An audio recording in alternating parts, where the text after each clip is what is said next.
Hey guys, welcome to Lorley's Plastic Kitchen. I'm Lorley, so come on in.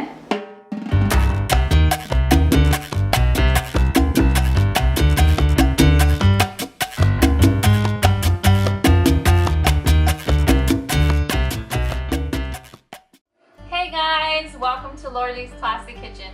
And today in my kitchen I'm going to be making my loaves of bread. And the bread is great, especially with back to school coming on. You can make these on the weekends if you're a working mom or dad and you want to have something special for your kid. You can make this homemade bread. I think a lot of the times people are intimidated to make bread because they think it's hard, but it only has a couple of ingredients. You know what's going into it, and it's tastier than the store-bought bread. So here's what you're going to need. Come on in. You're going to need 1.5 cups of warm water, 1 tablespoon of yeast, 1 tablespoon of sugar, 1/3 cup of honey, 3 tablespoons of oil, and 1 teaspoon of salt. Now the first thing we're going to do right here is we're going to take the warm water and you're going to take your sugar and your 1 tablespoon of yeast, and you're gonna leave that in there and stir it, and then you're gonna let it rise. And at this point is very important because if it doesn't foam up, then you're gonna want to start this process over. That's why I do it in the beginning, so that way you don't waste all of your other ingredients. So we're gonna wait for this to foam up and rise, and I'll show you the process.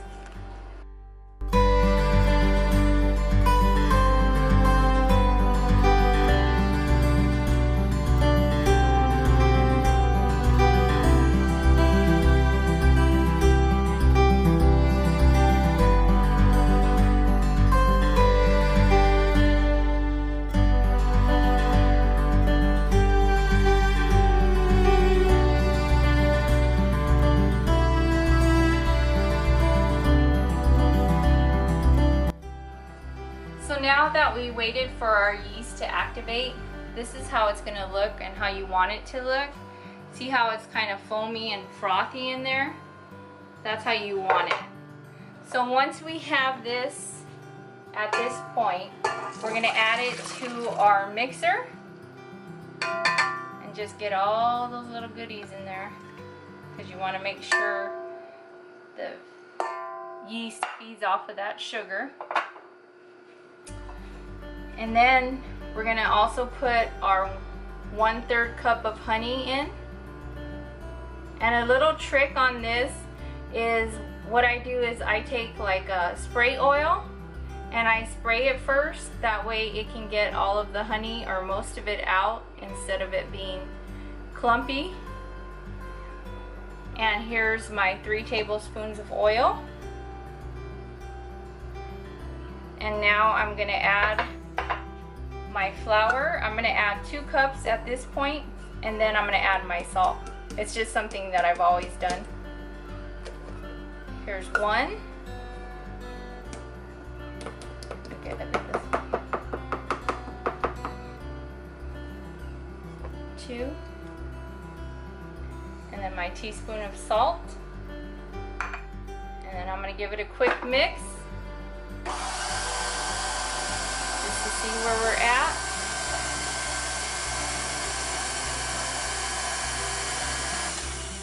Alright, now I'm going to add another cup of flour.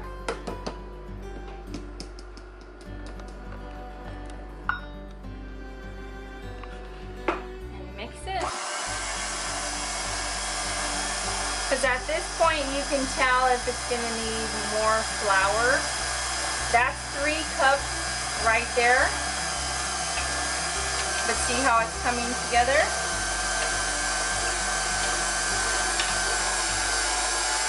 That's how you want it, but it's still going to be too sticky. That's why I usually say 4 cups is normally perfect for this recipe. But again, I don't know what type of flour you're using. And then here's the last cup. I'm going to mix it in.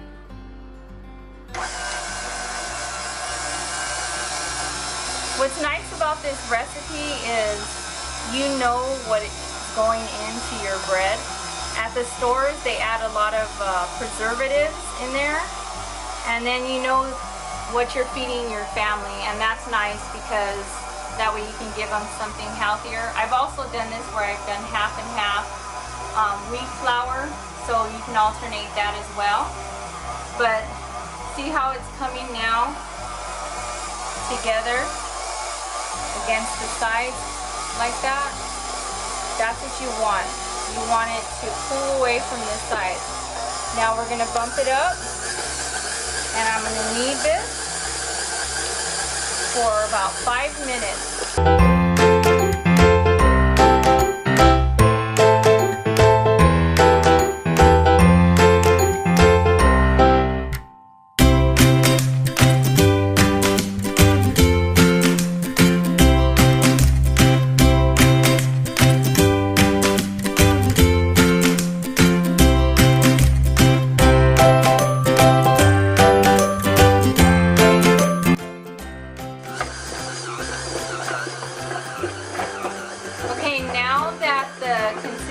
It's been about 5 minutes. This is how you're gonna want it. See how it's tacky, but it's not too tacky to where the dough is like really sticking to your finger. You want a wetter dough. You don't want a dry dough, because in the end you're gonna get a better, more fluffier bread when you use tackier dough.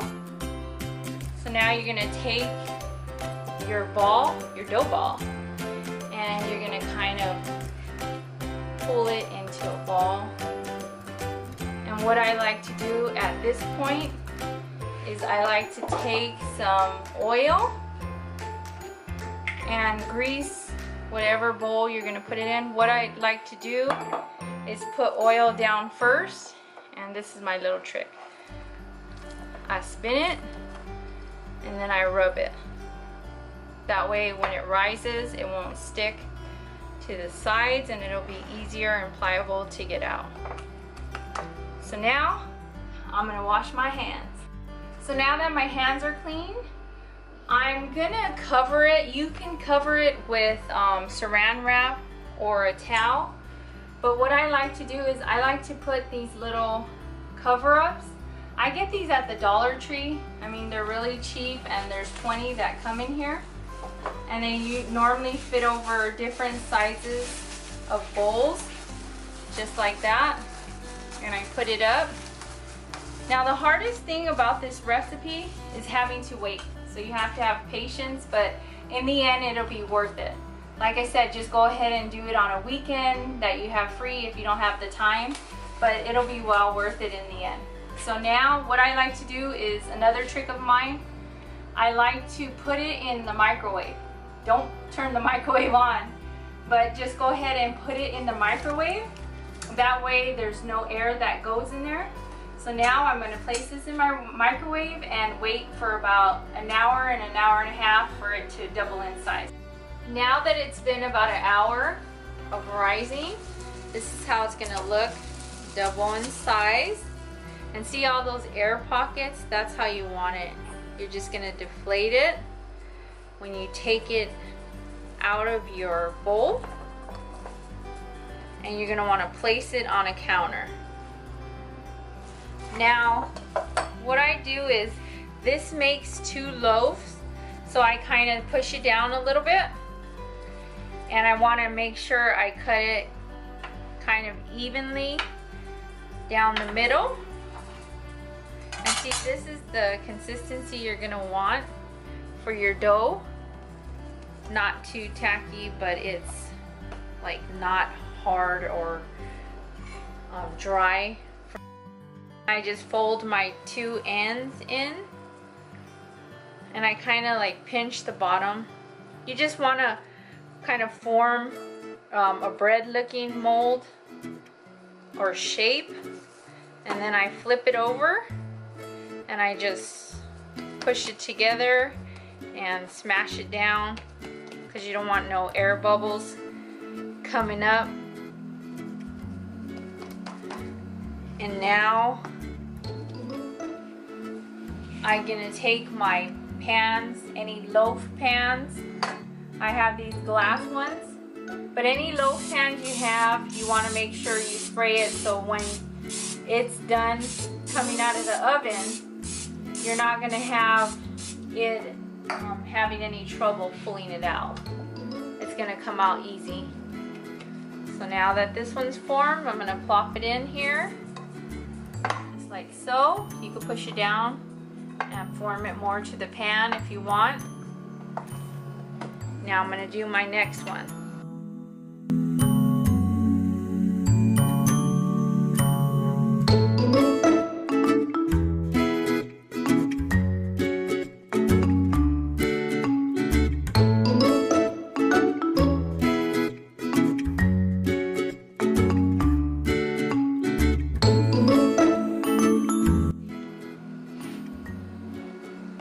So now that you got your two breads in your loaf pan, what you're going to want to do is cover it again. I just take a cloth, kitchen towel, and I cover both of them just to make sure no air gets in there. And then what I'm going to do is I'm going to let it rise again. Like I told you before, this is the hardest part, so you want to make sure it doubles in size. It's going to normally take about an hour for that to happen. So either 30 minutes to an hour, depending on your weather or the heat. Now that we finished letting them rise, it's been a little over an hour. See how much they rose?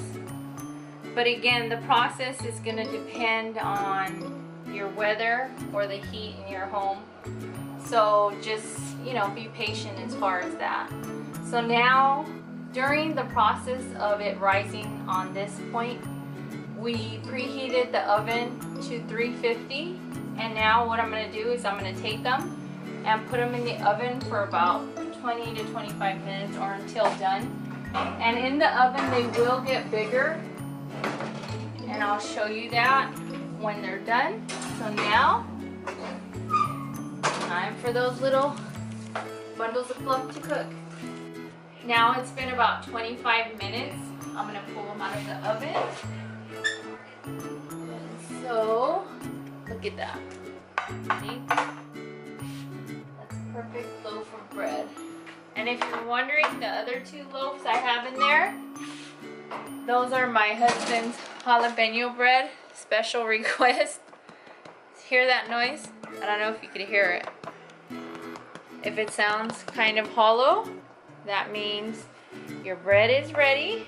Now, you don't want to leave it in the pan. You want to make sure you take it out of the pan as soon as you get it out.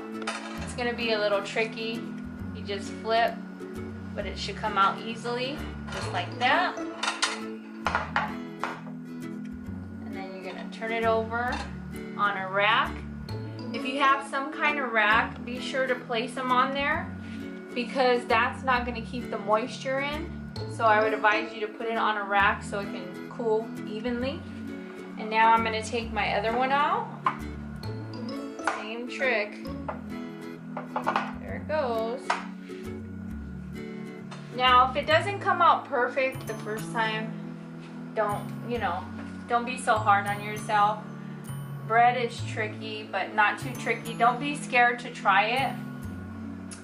And you don't want to cut it right away because you'll get tempted to cut it. So let it rest for like about 10 to 15 minutes. So once 10 to 15 minutes comes back, I'm going to cover it with the same towel that I covered it with to rise, to cool a little bit before I cut it. So once 10 to 15 minutes comes by, I'll go ahead and cut it for you so you can see the inside. Okay, now I'm here with my Crispy Pie. Hi guys. His voice changed from last time. Anyways, I'm gonna cut this now. It's been about 15 minutes. And you could just take it and cut it down just like that. But look how nice and fluffy it is in the inside. See how fluffy it is? It's still warm from the heat. And I'm gonna have my taste tester. Butter time. Taste it. Come on, Chris. I know you had about 500 of these because I usually make them. But tell everybody. It's real soft and mellow in the center. And it's really good. Yeah, let me try a piece. No. Yeah, boy. So, can you see how it is? So instead of going and buying store-bought bread, I know it's tempting, but go ahead and make it on the weekend. Like I told you, I made 4 loaves today. And so what I do is I'm going to take some and I'm going to freeze some. So you can also do that. Bake them, freeze them, and then take them out as you need them. If you don't want to do, 2 at once, you can do more than that. And how I store them, once they're cooled, I buy these packs from Walmart. They're great values, and they're twist ties, extra large bags for breads or bagels. So I just get these once they're cooled, once they're fully cooled.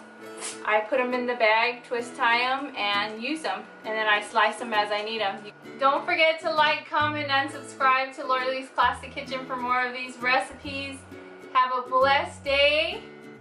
And don't forget to what? Bye.